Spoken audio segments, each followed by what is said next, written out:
الحمد لله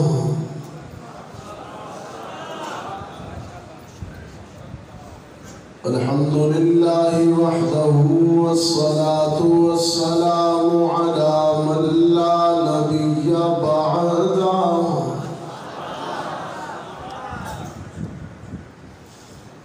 وعلى آله وأصحابه الذين أوفوا عهده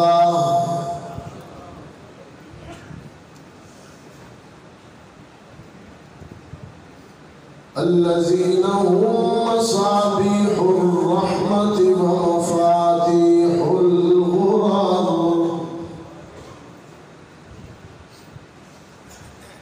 أعوذ بالله من الشيطان الرجيم. بسم الله الرحمن الرحيم.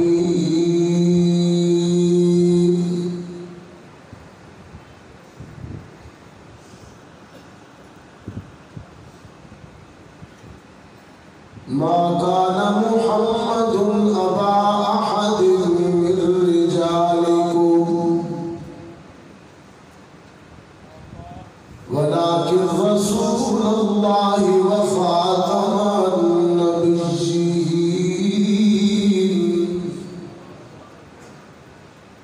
وكان الله بكل شيء عليما.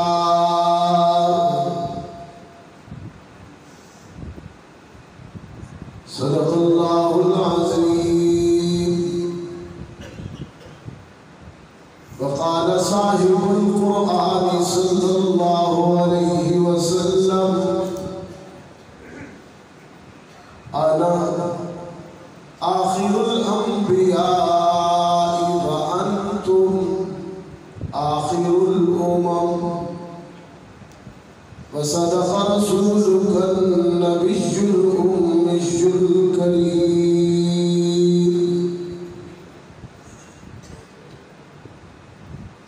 مہک میں سارے حروف دھو کر ثنائے رب جلیل لکھوں،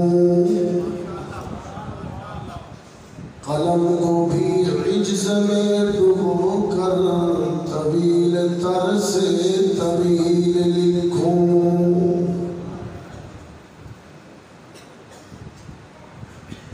جمال لکھوں جمیل لکھوں، اسی کو اس کی دلیل لکھوں. ازل سے ہے تا ابد رہے گا، وہ آپ اپنی سند رہے گا.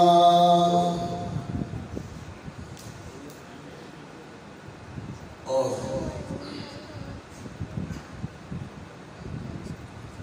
ہر ابتدا سے پہلے ہر انتہا کے بعد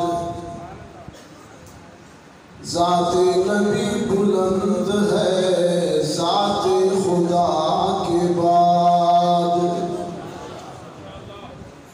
دنیا میں احترام کے قابل ہیں جتنے لوگ، میں سب کو مانتا ہوں مگر مصطفیٰ کے بعد. محبت کے ساتھ درود پاک. اللہم صلی علی محمد وعلی آل محمد کما صلیت علی ابراہیم وعلی آل ابراہیم انک حمید مجید. اللہم بارک علی محمد وعلی آل محمد کما بارکت علی ابراہیم وعلی آل ابراہیم انک حمید مجید. واجب التکریم میزبان مکرم حضرت مولانا عبد الکریم صاحب، حضرت مولانا عصمت اللہ صاحب، محترم علماء کرام، معزز بزرگوں، دوستوں، آج 12 ربیع الاول جو کہ اب 13 ہو گئی، 1442 ہجری ہم یہاں آپ کے اس علاقہ کی روایتی عظیم الشان سالانہ ختم نبوت کانفرنس میں جمع ہیں۔ رب العزت ہم سب کی حاضری کو قبول فرمائے۔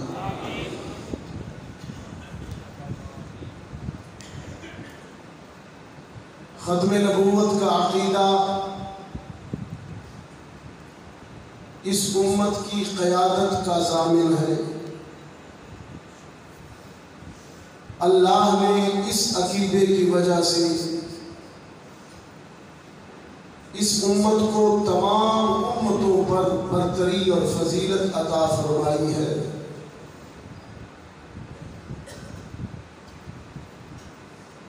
مغربی طاقتیں اور اسلام دشمن طاقتیں مسلمانوں کے اسی بنیادی اور اساسی عقیدے پر ضرب لگانے کی کوشش کرتی رہتی ہیں۔ سب سے پہلے ایک جھوٹے نبوت کے دعوے دار کو لانچ کیا گیا تاکہ وہ روح جہاد کی نفی کر کے مسلمانوں کے جذبہ جہاد کو سرد کرے اور مسلمانوں کو طوطے کی طرح رٹا کر یہ سبق پڑھایا گیا کہ اسلام تو بس تسبیح، ذکر، عبادت اور بندگی کا دین ہے، جہاد کا خیال چھوڑ دو۔ علامہ اقبال کہتا ہے وہ نبوت بھی مسلمان کے لیے ہے برگ حشیش۔ برگ حشیش جانتے ہیں؟ نہیں جانتے۔ بریانی جانتے ہیں؟ ٹکے، کباب جانتے ہیں اور خوب جانتے ہیں۔ اقبال کہتا ہے وہ نبوت بھی ہے مسلمان کے لیے برگ حشیش، بھنگ، جس نبوت میں نہیں قوت و شوکت کا پیام، جس نبوت میں جہاد نہ ہو، جہاد کی طاقت نہ ہو، وہ تو بھنگ ہے، بھنگ بھنگ پی کے نشے میں سوتے رہو۔ علامہ کہہ رہے ہیں شاعر قوم۔ علامہ فرماتے ہیں انبیاء کی زندگیوں کا مطالعہ کرو اور اسلام کی بھی فطرت یہی ہے کہ یہ محکوم، مغلوب اور مجبور ہونے کے لیے نہیں آیا، یہ غالب اور چھا جانے کے لیے آیا۔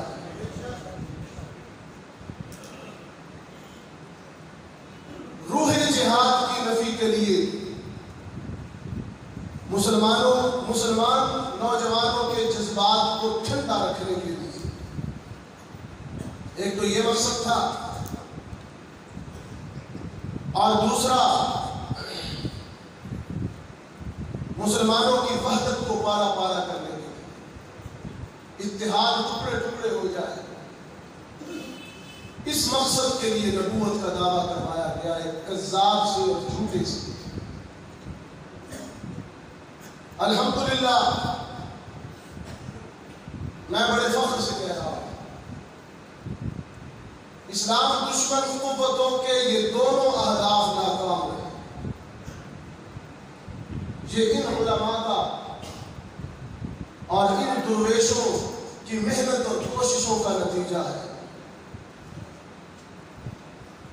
قادیانی ہماری وحدت پر بھی ضرب نہیں لگا سکتے، کوشش کرتے رہتے ہیں اسی طرح قادیانی ہمارے دلوں سے جہاد بھی نہیں نکال سکتے، کیونکہ ہمارے پاس ختم نبوت پر پہاڑوں سے بھی زیادہ مضبوط دلیل موجود ہے۔ انہی دلائل میں سے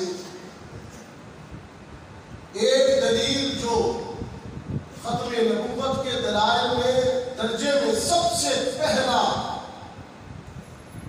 مقام رکھتی ہے وہ قرآن پاک کی وہ آیت ہے جو ابھی خطبہ میں آپ نے سنا۔ اس کا سادہ سا ترجمہ آج کرتا ہوں، سادہ سا، اور میں امید کرتا ہوں کہ آپ اس سادہ سے ترجمے کو یاد رکھیں گے انشاءاللہ، سب کو انشاءاللہ۔ عنوان ہے ختم نبوت، عوامی بات کروں گا تاکہ آپ سب یہاں سے کچھ لے کے جائیں۔ فرمایا ما کان محمد ابا احد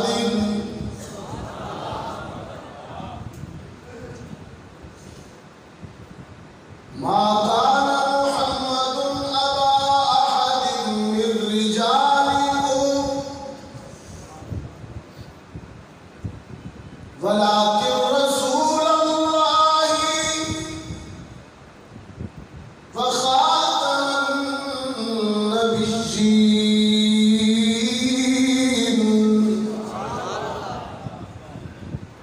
وکان اللہ بکل شیء علیما۔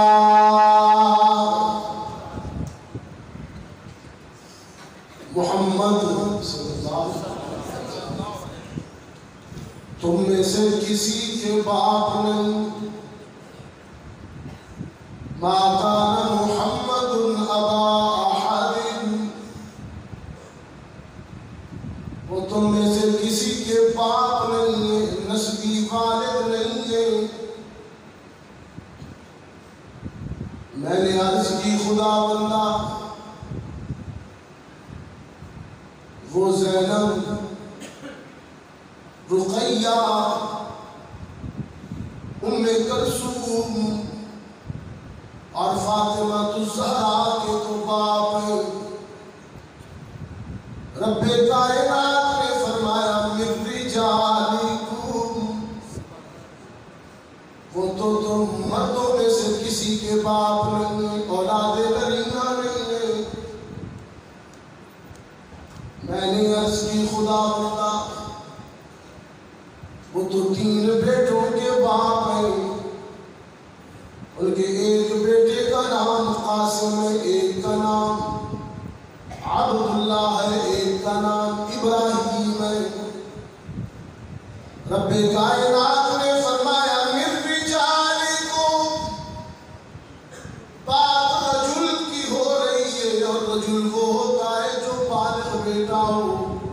جن کی تم بات کرتے ہو وہ رجال نہیں ہے، اطفال ہے، وہ طفل ہے۔ ما کان محمد ابا احد من رجالکم، محمد تم میں سے کسی نوجوان بیٹے کے باپ نہیں ہے، ولکن رسول اللہ، آپ وہ اللہ کے رسول ہیں، وہ اللہ کے خدا بندہ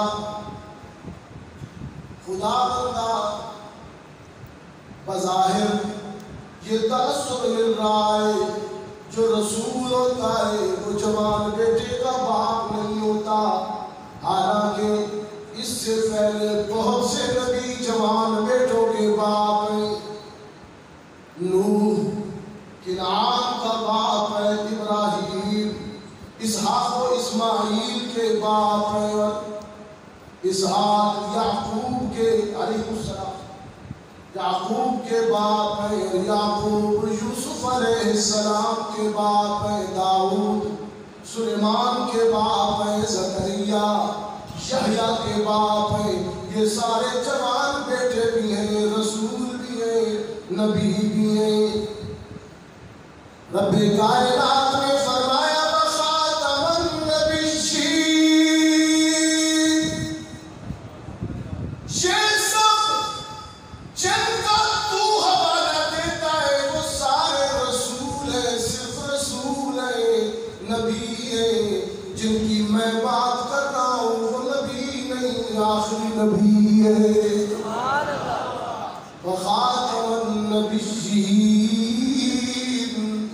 وہ تو خاتم النبیین ہے، وہ خاتم المرسلین ہے۔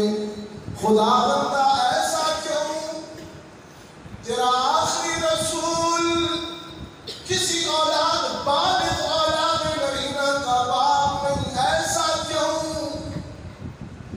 روح قرآن نے جواب دیا، انسانی معاشرے کی ایک عادت، انسانی معاشرے کی ایک عادت ہے، مولوی کے بیٹے کو مولوی صاحب کہتا ہے، خواہ مولوی ہو یا نہ ہو، پیر کے بیٹے کو پیر کہتا ہے، ٹیچر کے بیٹے کو استاد کہتا ہے، سیاستدان کے بیٹے کو سیاستدان کہتا ہے۔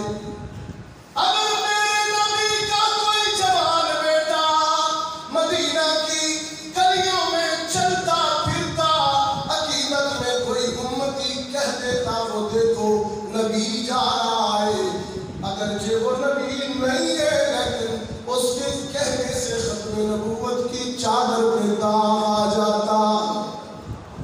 ہم نے ختم نبوت کی چادر کو داغ سے بچانے کے لیے اپنے محبوب کی اولاد نرینہ کو جوانی کی حدود تک پہنچنے سے پہلے اپنی جوار رحمت میں لے لیا، اپنی جوار رحمت میں لے لیا۔ وہ دیکھیے امام الانبیاء اپنے 1.5 سالہ معصوم ابراہیم کو گود میں اٹھائے بیٹھے، آخری سانسیں ابراہیم نے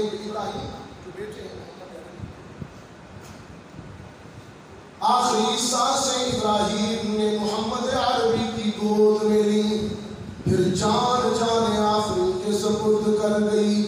اتفاقاً اس روز سورج گرہن بھی لگ گیا۔ صحابہ میں سے کسی نے کہا آج تو ابن رسول کی موت کا غم سورج نے بھی منایا۔ سرکار دو عالم صلی اللہ علیہ وسلم نے فوراً وضاحت کی، نہیں الشمس والقمر آیتان من آیات اللہ، الشمس والقمر آیتان من آیات اللہ لا ينخسفان لموت احد ولا لحیاته۔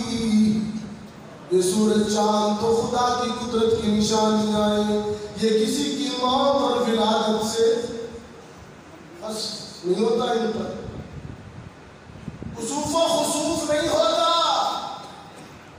یہ اللہ کے فیصلے۔ آخری سانسیں ابن رسول ابراہیم نے محمد عربی کی گود میں، ساری اولاد نرینہ اسی طرح بچپن میں وفات پا گئی۔ وہ حکیم مطلق ہے، وہ حکیم مطلق ہے، اس کا کوئی فعل اور اس کا کوئی کام حکمت سے خالی ہے۔ ماہ ربیع الاول جب بھی آتا ہے ہمیں بہاروں کی یاد دلاتا ہے۔ میں دعویٰ کرتا ہوں آپ اس کی تائید کریں گے اور بہت سی غلط فہمیاں دور ہوں گی انشاءاللہ۔ میں دعویٰ کرتا ہوں انسانی تاریخ میں اس دن سے زیادہ خوشی اور مسرت کا دن کوئی نہیں جب محمد عربی کی ولادت ہوئی۔ کیا میں سچ کہہ رہا ہوں؟ اس دن سے زیادہ خوشی کا دن کوئی نہیں۔ امام شافعی کیا فرماتے ہیں؟ میں کوئی کسی بگڑے ہوئے بگڑے فکر والے شاعر کی شاعری نہیں پڑھ رہا ہوں جو شرک کی ماری ہوئی، میں کلام پڑھ رہا ہوں ربیع الاول کے حوالے سے امام شافعی۔ انسانی تاریخ کو سب سے بڑی خوشی ولادت رسول کی صورت میں میسر ہوئی اس ربیع الاول میں۔ اور انسانی تاریخ کا سب سے بڑا دکھ کا دن جو وفات رسول کی صورت میں امت پر آیا وہ دن بھی اس ربیع الاول ہے۔ امام شافعی فرماتے ہیں کہ لہذا الشہر فی الاسلام فضل، لہذا الشہر لہذا الشہر فی الاسلام فضل ومنقبۃ تفوق علی الشہور ربیع فی ربیع فی ربیع ونور فوق نور فوق نور۔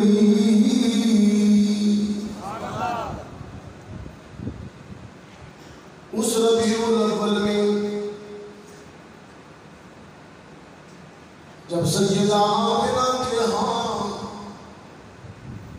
محمد عربی صلی اللہ علیہ وسلم کی ولادت ہوئی،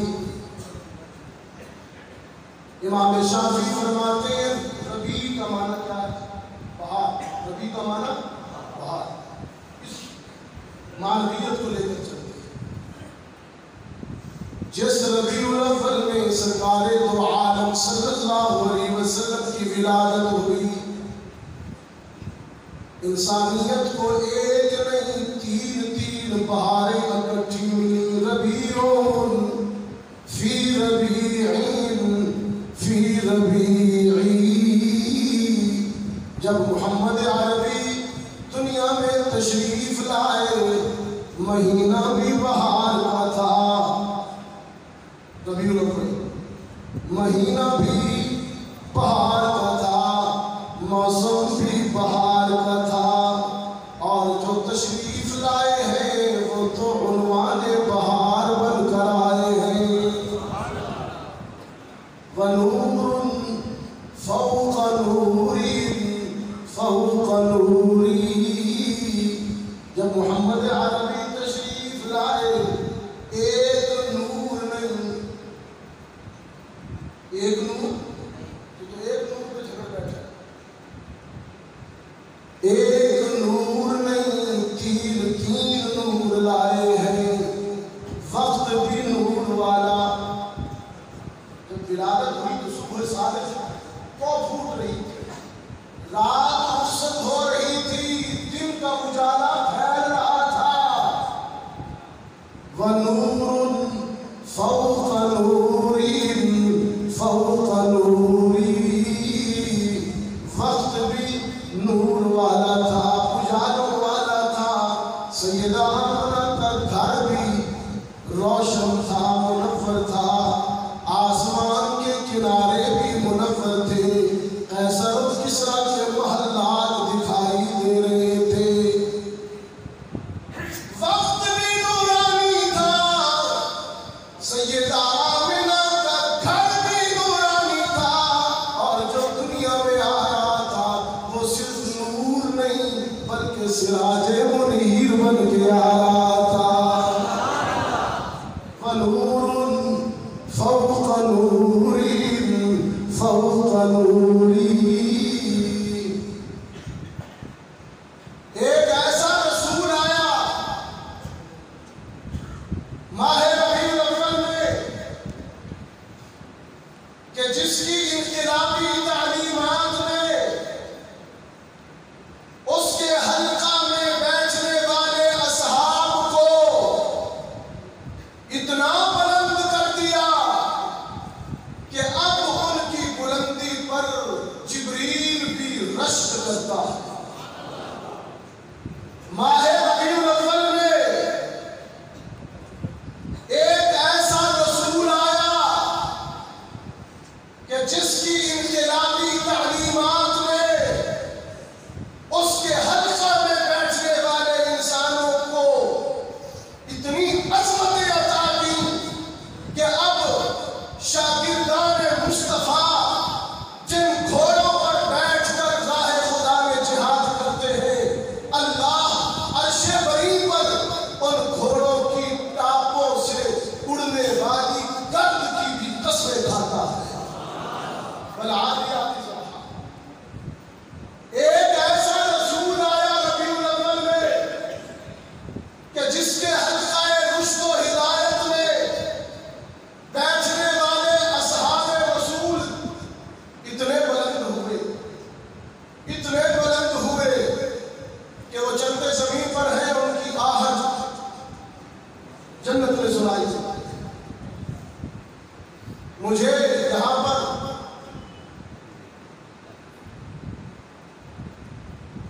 ایک اردو کا شاعر ہے،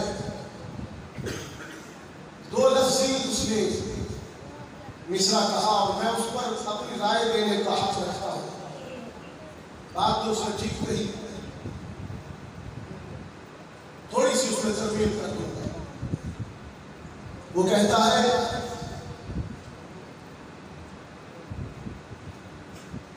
کہ لاکھوں ہے زمانے میں سکندر کے برابر.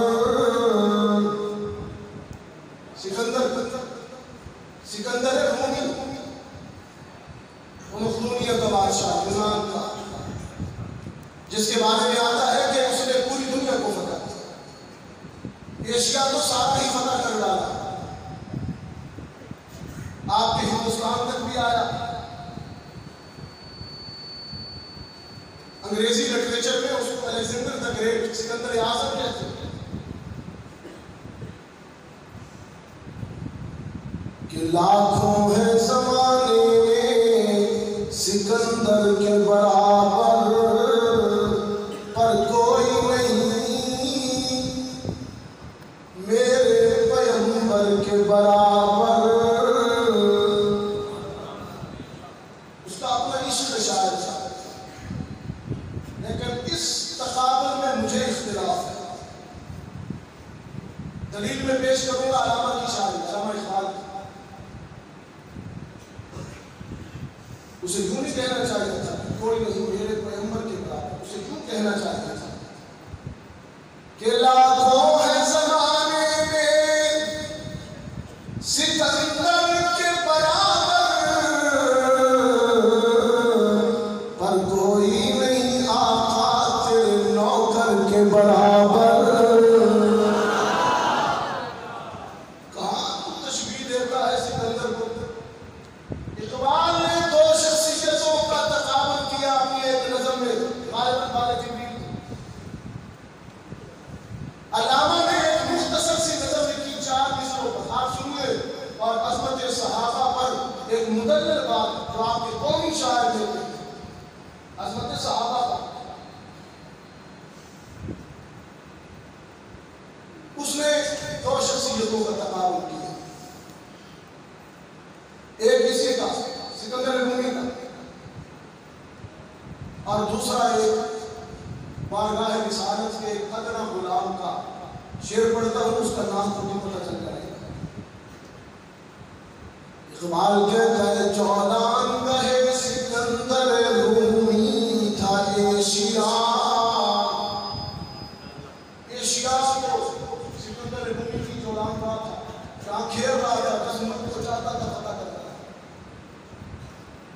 جولان گہے سکندر رومی تھا ایشیا، آج ایشیا میں کوئی اس کو جانتا نہیں.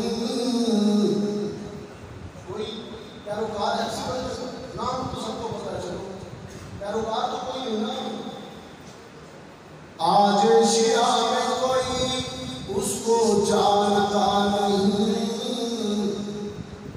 لیکن بلال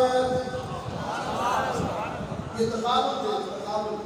اور اقبال کی تھنکنگ اپروچ دیکھ، تخیل کی بلندی دیکھ. ایک طرف سکندر کو کھڑا کیا ہے اور ایک طرف ایک پیالے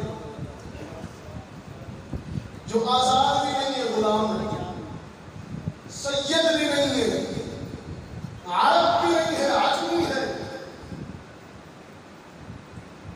جولان گہے سکندر رومی تھا ایشیا، آج ایشیا میں کوئی اس کو جانتا نہیں، لیکن بلال وہ حبشی زادہ فقیر، فطرت تھی جس کی نور نبوت سے مستنیر، جس کا امین ازل سے ہوا سینہ بلال، محکوم اس قضا کے ہیں شہنشاہ و فقیر. اقبال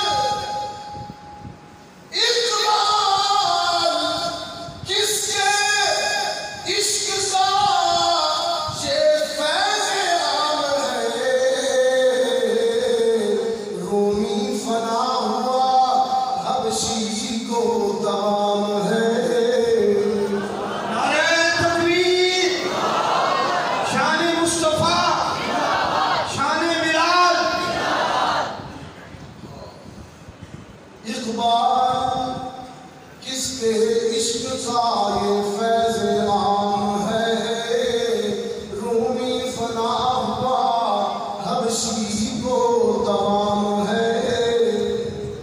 کوئی پوچھے نہ بلال سے، تجھے تو آج سید کہا جاتا ہے، سیدنا بلال، تو اس معروف معنی میں تو سید نہیں ہے۔ جب بھی قربۂ عرض پر اذان ہوتی ہے، اذان میں مفہوم میں تو صرف توحید و رسالت ہوتی ہے، لیکن دنیا کے جس کنارے پر بھی اذان ہو بلال کا عشق یاد آتا ہے۔ سکندر تجھے تو یہ عظمت نہ ملی، تجھے تو یہ عظمت نہ ملی جو عظمت مصطفیٰ کے قدموں کی برکت سے بلال کو مل گئی۔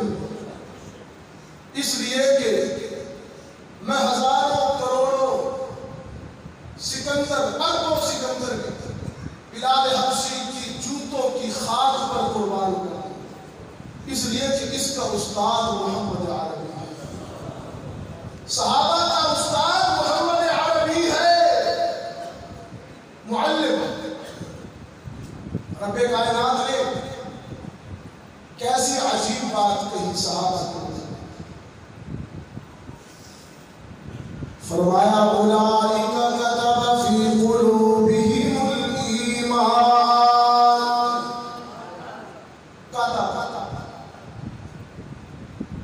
ہم نے اپنے قلم قدرت کے ساتھ صحابہ کے دل کی تختی پر ایمان لکھ دیا۔ حبب الیکم الایمان،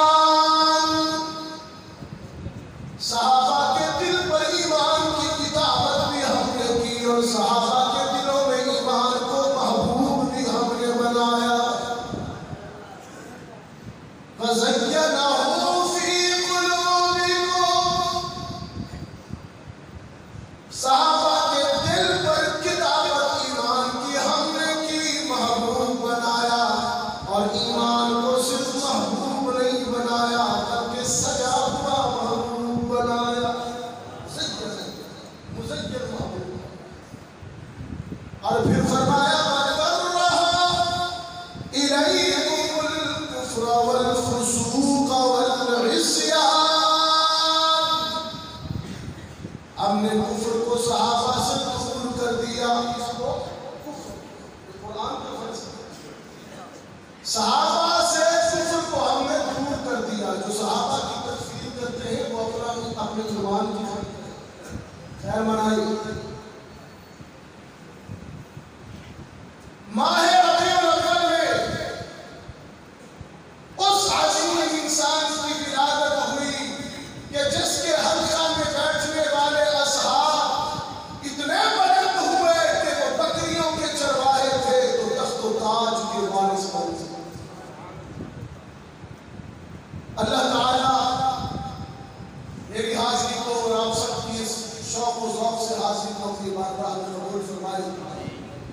ختم نبوت کانفرنس کا انعقاد کرنے والی حضرت مولانا عبدالرحیم صاحب اور ان کے رفقاء کی پوری جماعت کو اللہ تعالیٰ جزائے خیر عطا فرمائے، اور میری حاضری کو بھی اللہ تعالیٰ قبول فرمائے، کیونکہ مجھ سے پہلے بھی اور مجھ سے بعد بھی آپ مجھ سے بہتر لوگوں کو سماعت کریں گے، تو میں اپنی انہی باتوں پر اکتفا کرتا ہوں، دوسروں کا کے وقت کا خیال کرتا ہوں۔